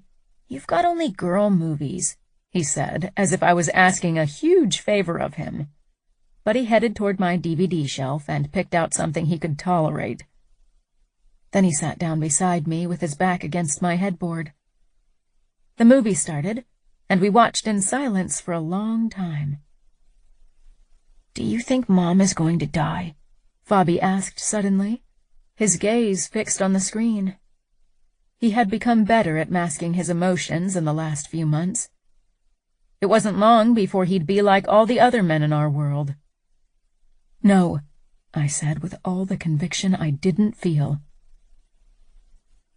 My 18th birthday was today, but there would be no party. No birthday cake, no sung happy birthday. Mother was too sick. There was no room in our house for celebrations or happiness. There hadn't been in a long time. Father was hardly home anymore, always gone on business, and recently Fabi had started to accompany him. And so I was left alone with Mother. Of course there was a nurse and our maid, but they weren't family. Mother didn't want them around, and so I was the one sitting at her bed after school, reading to her, trying to pretend that her room didn't smell of death and hopelessness. Arya and Gianna had called in the morning to wish me a happy birthday. I knew they'd wanted to visit, but Father had forbidden it. Not even for my birthday he could be nice. I put the book down that I'd read to Mother, A Wrinkle in Time, her favorite. She was asleep. The noise of her respiratory aid, a click and rattling, filled the room. I stood, needing to walk around a bit. My legs and back were stiff from sitting all day. I walked toward the window and peered out. Life was happening everywhere around me, but I was left to stand at the sideline. My phone buzzed in my pocket, startling me from my thoughts. I took it out and found an unknown number on my screen. I pressed it against my ear. "Hello?" I whispered as I walked out into the corridor, as not to disturb my mother, even though noises hardly woke her anymore. "Hello, Liliana." I froze. Romero? I couldn't believe he'd called me. And then a horrible idea struck me, and the only explanation for his call. God, did something happen to my sisters? No. I'm sorry, I didn't mean to scare you. I wanted to wish you a happy birthday. His voice was smooth and warm and deep, and it soothed me like honey did with a sore throat. "Oh," I said. I braced myself against the wall as my pulse slowed again. I wasn't sure what to make of his call. I didn't want to see it as more than it was. Didn't want to have my hopes crushed again. "Thank you. Did my sister tell you it was my birthday?" I smiled lightly. I could imagine Arya doing that, hoping to cheer me up. Arya couldn't help it. She needed to see us happy. She hadn't talked to me about Romero in a while, but I was fairly sure she knew that I still liked him. "She didn't have to. I know your birthday." I didn't say anything. Didn't know what to say. He remembered my birthday? "Do you have birthday plans?" "No. I'll stay at home and take care of my mother," I said tiredly. I couldn't remember the last time I'd slept through the night. If Mother didn't wake me because she threw up or was in pain, then I lay awake staring into nothingness. Romero was silent on the other end, before he continued in an even gentler voice. "Things will get better. I know things look hopeless right now, but it won't always be like this." "You've seen a lot of death in your life. How can you stand it?" It's different if it's someone you care for who's dying, or if it's business-related. He had to be careful what he said on the phone, so I regretted having brought it up, but hearing his voice felt too good. My father died when I was 14. We weren't as close as I'd wanted us to be, but his death was the only one that really got me so far. Mother and I aren't as close as many of my friends are with their mothers, and now that she's dying, I regret it. There's still time. Maybe more than you think. I wanted him to be right, but deep down I knew it was only a matter of weeks before Mother would lose her battle. Thanks, Romero, I said softly. I wanted to see his face, wanted to smell his comforting scent. Do something that'll make you happy today, even if it's only something small. This makes me happy, I admitted. That's good, he said, but I caught a hint of hesitation in his tone. Silence followed. I need to go now. Suddenly my admittance embarrassed me. When would I stop putting myself out there? I wasn't someone who was good at hiding her emotions, and I hated it. Goodbye, Romero said. I ended the call without another word, then stared at my phone for a long time. Was I reading too much into Romero's call? Maybe he wanted to be polite and call the sister of his boss's wife on her 18th birthday to gain some bonus points. But Romero didn't seem to be the type for that. Then why had he called? Had it something to do with the way he'd looked at me at our Christmas party? Was he starting to like me as much as I liked him?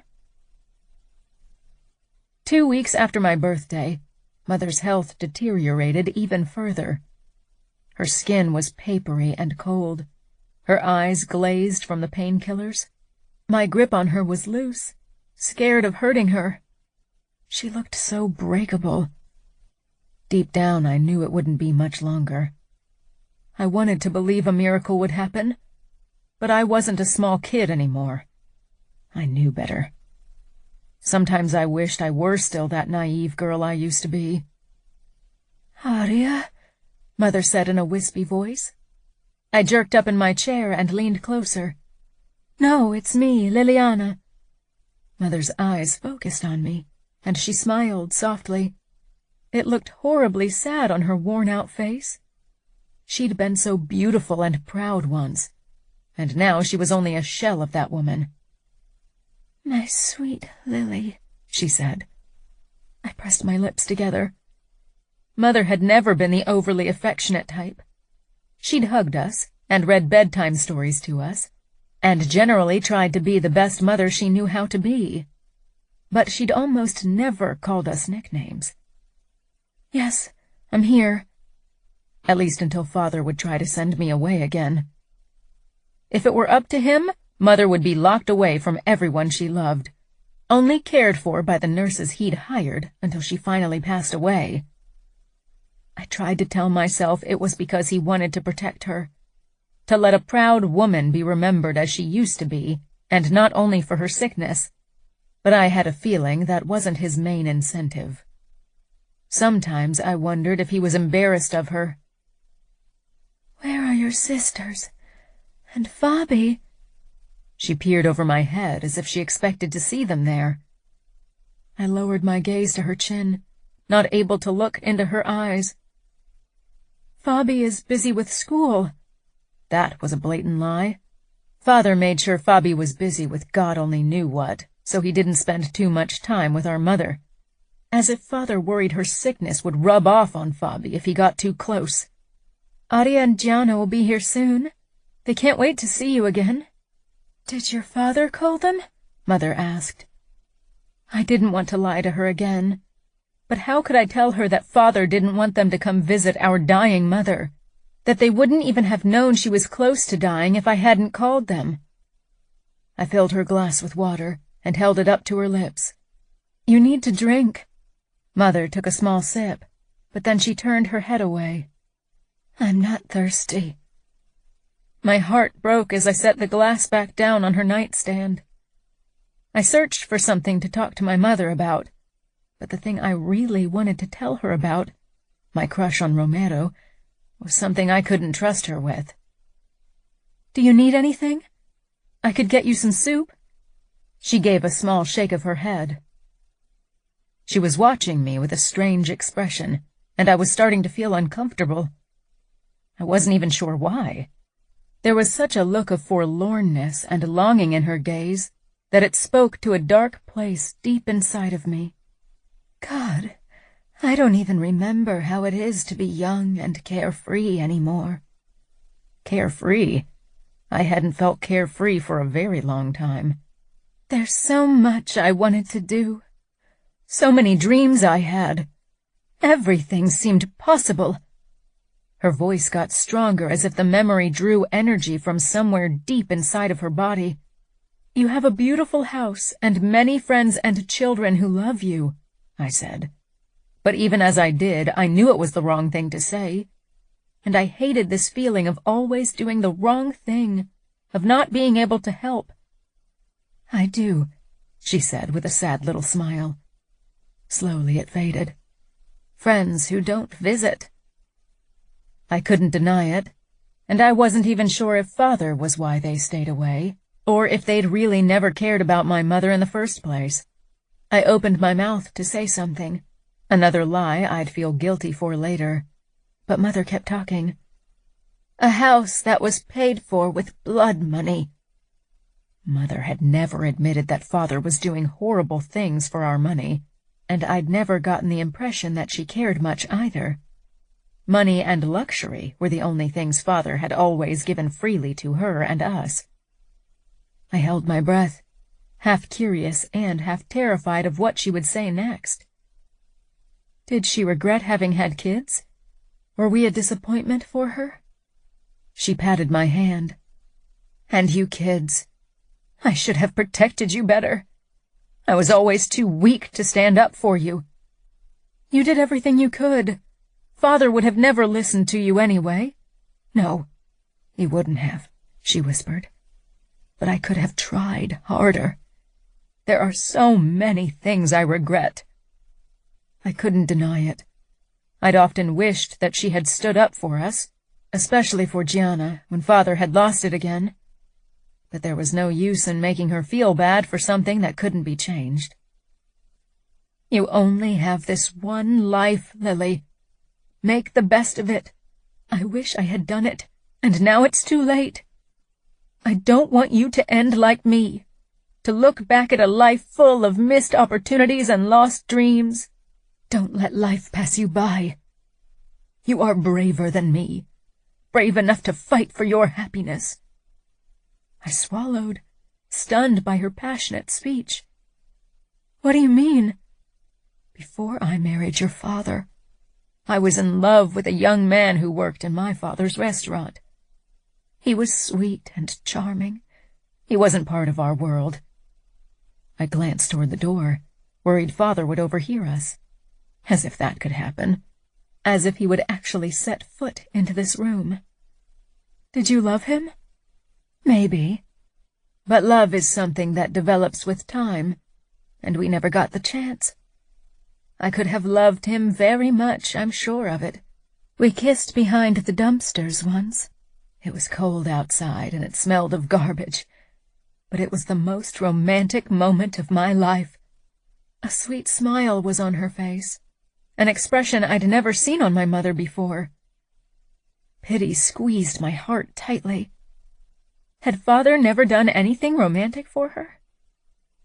"What about Father?" "Your father—" She trailed off. She took a few shuddering breaths. Even with the help of the oxygen tank, she was struggling to breathe. "He doesn't have time for romance. He never had. But he had time for whores behind my mother's back. Even I knew about them. And I was usually the last person who got wind of these kinds of things. I'd never heard him say a kind word to Mother. I'd always assumed he could only show affection behind closed doors, but now I realized he probably never did. The only nice thing he ever did was to buy her expensive jewelry.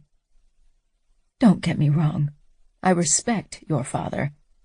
But you don't love him, I finished, I'd always been sure Mother loved Father, even when he didn't return the feeling. But finding out that there was nothing between them somehow felt like a punch in the stomach. Arya and Gianna had made the best of their arranged marriages, but now I realized that many weren't as lucky, and never loved or even tolerated their husbands. Most women in our world were trapped in a loveless marriage with a cheating and sometimes even violent man. She sighed, her eyes sliding shut, her skin becoming even paler than before. I always told myself there was still time to do the things I love, to be happy, and now it's too late. Would those words always feel like a punch every time she voiced them? "No," I said shakily. "It's not. Don't give up." She looked at me with a sad smile. "It won't be much longer.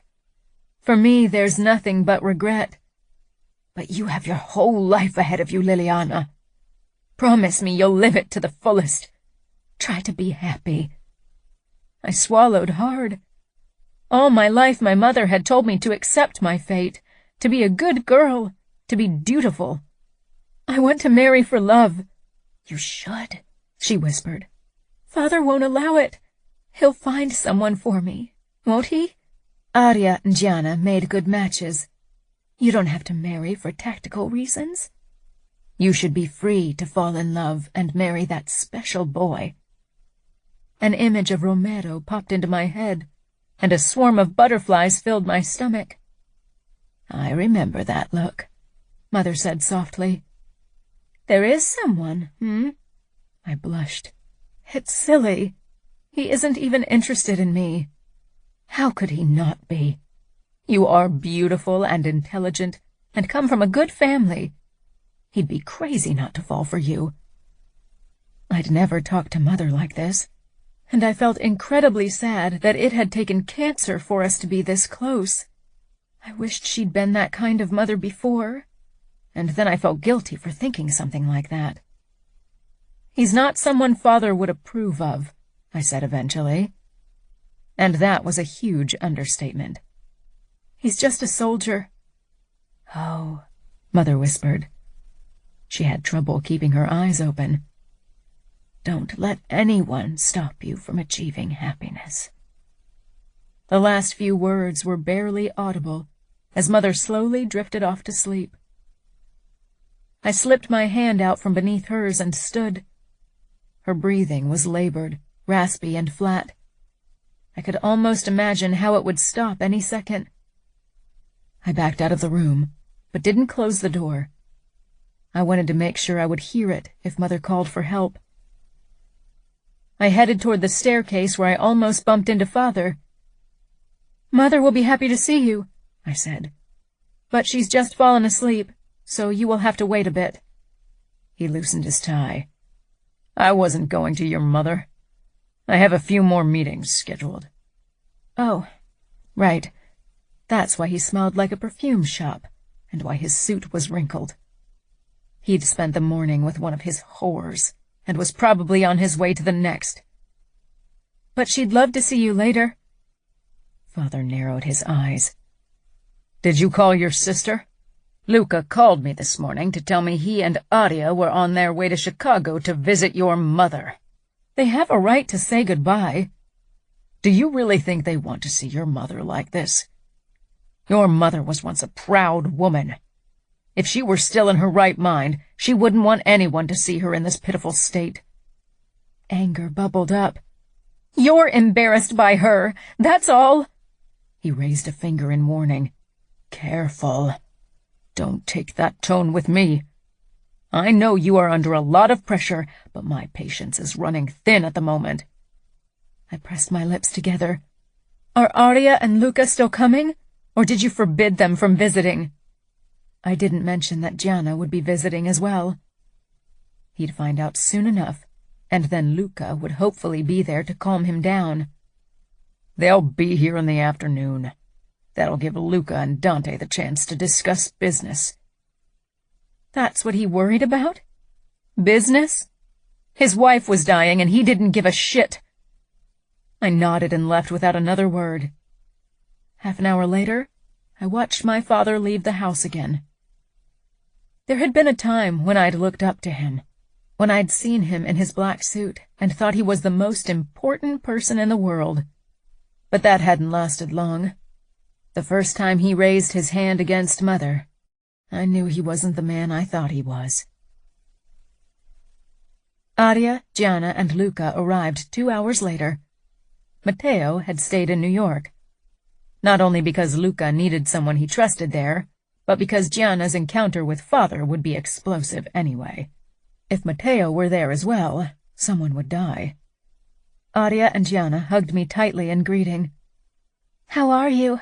Aria asked. I shrugged. I don't know. It's hard to see Mother so weak. And Father acting like a jerk isn't helping, Gianna muttered. Luca gave me a small nod. "I'll wait in the kitchen. I still have a few phone calls to make." I had a feeling he only wanted to give us time alone with our mother, and I was grateful for that. I almost asked him about Romero, but then I stopped myself. I led my sisters upstairs. When we stepped into Mother's bedroom, shock flashed across their faces. Even I, who kept her company every day, was shocked every morning when I saw how broken she looked, and the smell was horrible as well. The nurses cleaned the floor and furniture with disinfectant twice a day, but the stench of decay and urine still covered everything. It even seemed to cling to my clothes and skin, and clogged my nose when I couldn't sleep at night. Mother was awake, but it took a moment before recognition shone in her eyes. Then she smiled, and for a moment, despite the tubes disappearing in her nose, she didn't look like death had already marked her as his. Aria immediately walked toward the bed and hugged Mother carefully. Gianna was tense beside me. She and Mother hadn't seen each other in a while, and they hadn't exactly parted on good terms. When Aria stepped back, Mother's gaze settled on Gianna, and she started crying. "Oh, Gianna," she whispered. Gianna rushed toward our mother and embraced her as well. It almost broke my heart that this reunion had such a horrible reason. I wished we'd come together like this long before today. I pulled 2 more chairs toward the bed and put them next to the one I'd spent countless hours in. We all sat down, and Mother looked at peace for the first time in a while. I let Aria and Gianna talk and listened. Gianna leaned over to me when Aria told Mother about a new exhibition in New York. "Where's Fabi? Shouldn't he be home?" "Father always has someone pick him up from school, and then I don't see Fabi until dinner." "Is he inducting Fabi already?" "Fabi's way too young for that bullshit." "I don't know. It's difficult to talk to Fabi about it. He doesn't tell me everything like he used to. He's changed a lot since Mother got sick. Sometimes I don't recognize him." "The mob changes them all. It sucks the good out of them," Gianna murmured. "Look at Matteo, Luca, and Romero. They aren't all bad." Gianna sighed. "They aren't good, either. Far from it. With Fabi, I know how he used to be before the rottenness wormed its way into him. But with Luca and Matteo, I always only knew them as made men. So it's different." Gianna narrowed her eyes in contemplation. "Are you still crushing on Romero? Shouldn't you have moved on to a new target by now?" I flushed but didn't reply. Luckily, Aria involved Gianna in the conversation, and I could relax again. Gianna, Aria, and I fell asleep in our chairs. 2 hours later, we were woken by Father's sharp voice. "What is she doing here?" I sat up, taking a few seconds to get my bearings. Father stood in the doorway and was glaring daggers at Gianna. He still hadn't forgiven her for what she'd done. He'd probably take his wrath into the grave with him. "I'm not here to see you, believe me," Gianna muttered.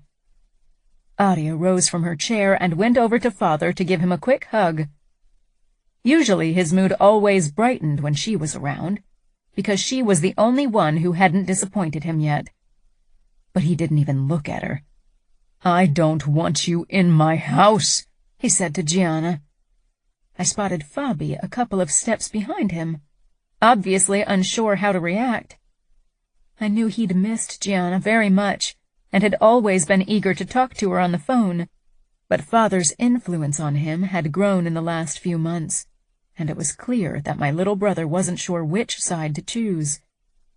I stood, chancing a worried look at Mother. She was still out from her meds. I didn't want her to witness this. "Please, let's discuss this outside," I whispered.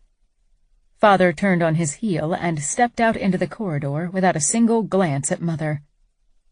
The rest of us followed. Gianna didn't give Fabi a chance to make up his mind. She hugged him, and after a moment he hugged her back. He was taller than her now, taller than all of us. Father glowered at my brother. I couldn't believe he wasn't able to let his stupid pride take a back seat for once. Mother needed us in her last days, but he didn't give a damn. He didn't even wait for me to close the door before he went off again. "I forbade you from stepping foot into this house," he snarled. I slid the door shut and leaned against it. My legs felt shaky. The last few months had been draining, and I couldn't take it anymore. But I needed to be strong for Mother, for Fabi, and even for my sisters. "It's also Mother's house, and she asked to see me," Gianna said. It was true. I'd lost count of the many times Mother had asked about Gianna. Regardless of how badly their last encounter had gone, they loved each other. Father drew up to his full height. "I paid for this house, and my word is law." "Don't you have any respect for the wishes of your dying wife?" Gianna hissed. I was pretty sure Father would have hit Gianna, even though she was Matteo's wife, but Luca came upstairs in that moment. It didn't stop Father from saying more nasty things, and Gianna from fighting right back at him. I couldn't take it anymore. I rushed past them. Their fighting followed me down the corridor, and even downstairs I could still hear their shouting. I stormed into the kitchen, threw the door shut and leaned against it before I buried my face in my hands. The tears I'd been fighting for so long pressed against my eyeballs. I couldn't hold them back. A noise made me look up. Romero stood at the kitchen counter and was watching me over his coffee cup. I cringed in embarrassment and quickly tried to wipe my cheeks clean. "I'm sorry," I said. "I didn't know someone was in here. I didn't even know Romero was here at all. But I shouldn't have been surprised. Since Matteo had stayed in New York, Luca needed someone who could keep an eye on my sisters when he was busy." "This is your home," he said simply. His eyes were kind and understanding. I had to look away, or I'd really start bawling, snot and sobs and all, and that was the last thing I wanted. "It used to be," I whispered. I knew I needed to keep my mouth shut, but the words kept coming. "But now it feels like I'm trapped. There's nothing good. Anywhere I look, there is just darkness, just sickness, and hate and fear." I fell silent, shocked by my outburst. Romero set down his coffee. "When was the last time you left the house?" I didn't even know. I shrugged. "Let's take a walk. We can get a coffee. It's really warm outside." Euphoria burst through the dark cloud that had been my emotions in the last few weeks. "Are you sure that's okay?" "I'll check with Luca, but I don't see why it should be a problem. Just a sec." I stepped aside so he could walk by. His delicious aftershave entered my nose as he passed me, and I wanted to press my nose into his shirt to find solace in his scent.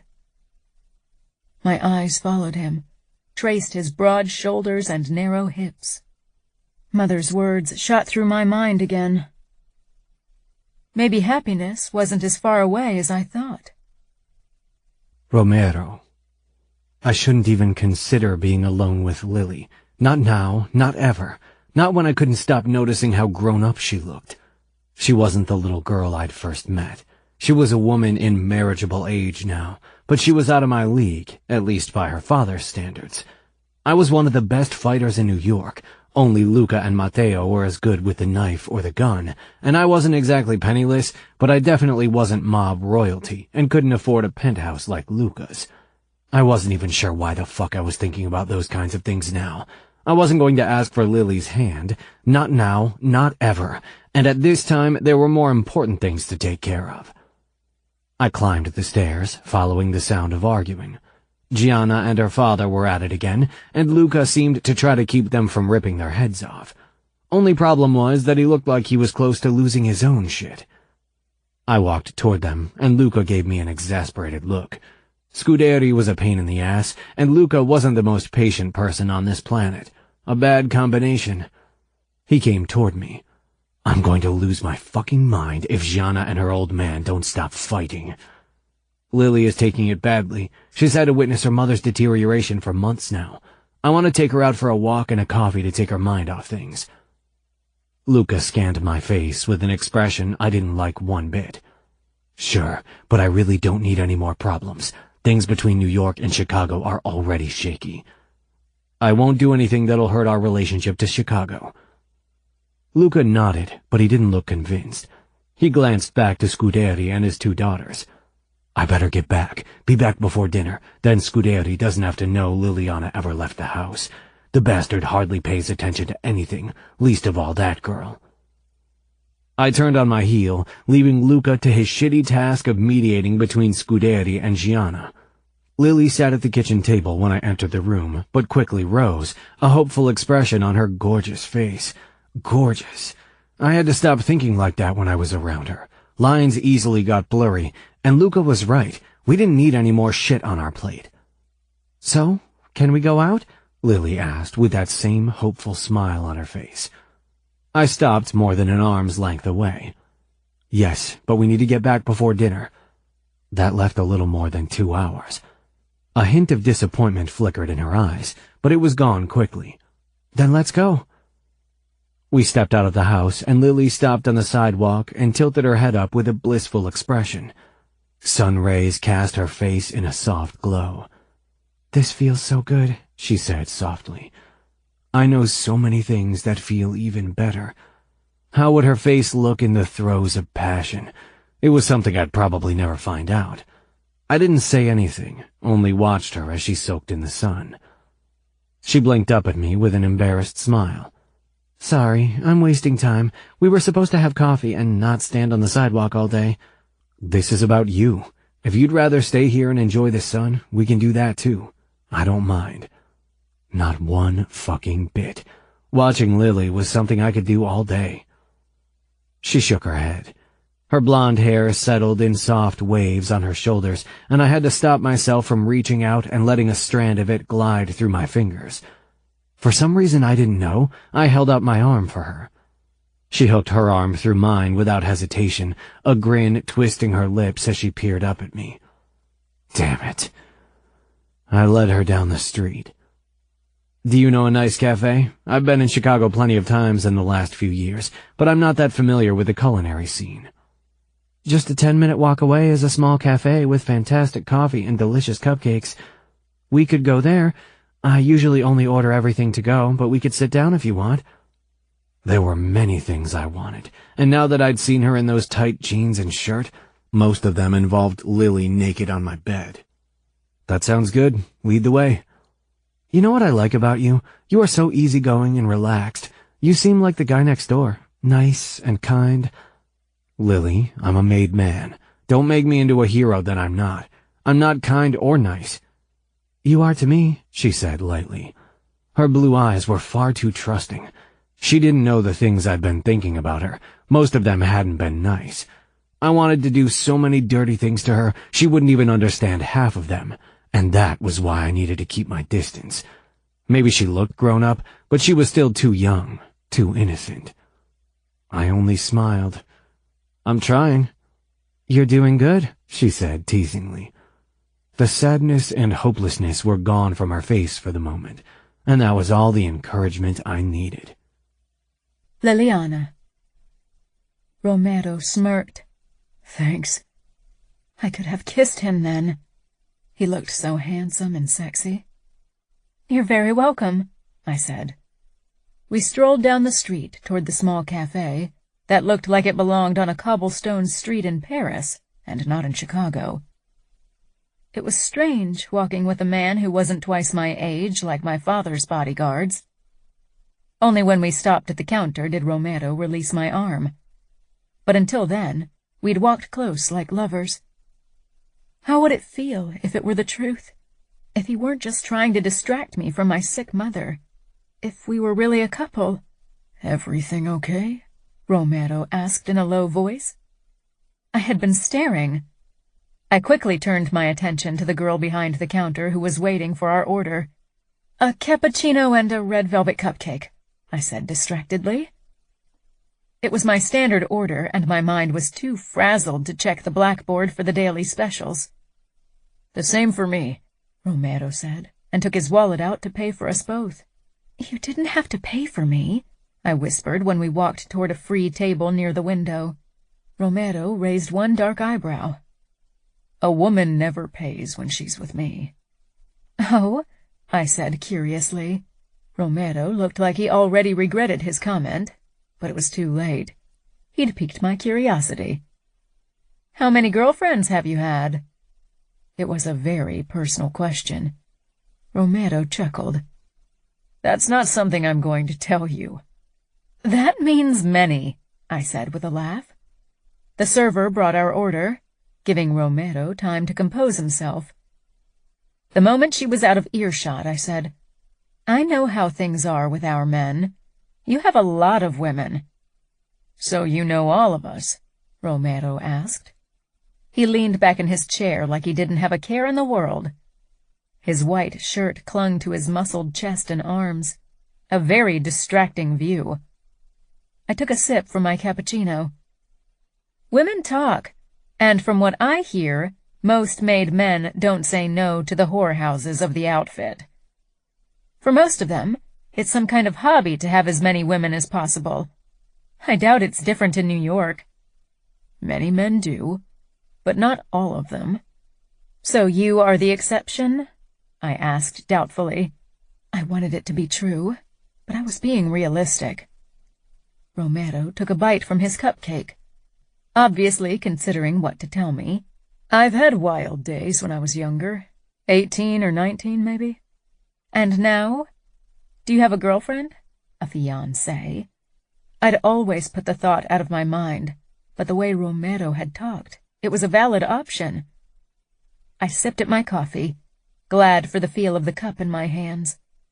It gave me something to focus on. Romero shook his head with an unreadable look on his face. "No, I've had girlfriends in the last few years, but it's difficult to have a steady relationship if work always comes first. I'm a soldier. The familia will always be my top priority. Most women can't bear it." "Most women don't get asked if they want this life or not." "What about an arranged marriage?" "I don't like the idea of someone telling me who I should marry." "So your family never tried to set you up with someone?" Romero grinned. I could have jumped over the table and crawled onto his lap. "Of course they have. We're Italian. It's in our bloodstream to meddle with our children's lives." "But you never liked any of the girls they suggested?" "I liked some of them well enough, but either they weren't interested in me, or I couldn't see myself spending the rest of my life with them." "And nobody ever tried to force you into marriage?" Romero's expression darkened, turned more predatory. "How would they force me?" I nodded. Yes, how? He was a made man, not a stupid girl. "You're right. You can make your own decisions." Romero set down his cup and leaned forward, elbows on the table. "Luca could ask me to marry for political reasons. I probably wouldn't refuse him." "But he wouldn't do that," I said. Romero nodded. "Maybe you'll get to choose for yourself as well. You might meet the perfect guy soon, and he might be worthy in your father's eyes." The perfect guy sat in front of me. It stung that Romero suggested I find someone else. Didn't he realize I had feelings for him?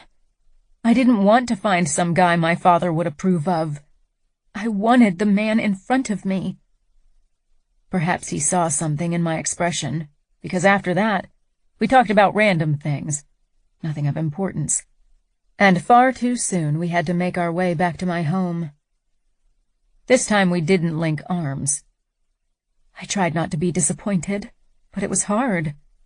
When we stepped into the entrance hall of the house, I could feel the weight of the lingering sadness return to my shoulders. Romero lightly touched my arm. My eyes traced his strong jaw with a hint of dark stubble, his worried brown eyes, his prominent cheekbones. And then I did what I'd promised myself not to do again. But right in this moment, in this cold, hopeless house, he was the light and I was the moth. I pushed to my toes and kissed him. The touch was the briefest contact. Hardly there, but it made me long for more. Romero grasped my arms and pushed me away. Liliana, don't. I untangled myself from his hold and left without another word. Mother had said I should take risks for my happiness, and I was doing just that. Romero. I stormed into the kitchen. I needed another coffee. The door smashed shut behind me with too much force. I wanted to tear something into tiny pieces. My lips still tingled from that ridiculous kiss. You couldn't even really call it that. It had been over too quickly, because I'd acted like the dutiful soldier I was supposed to be.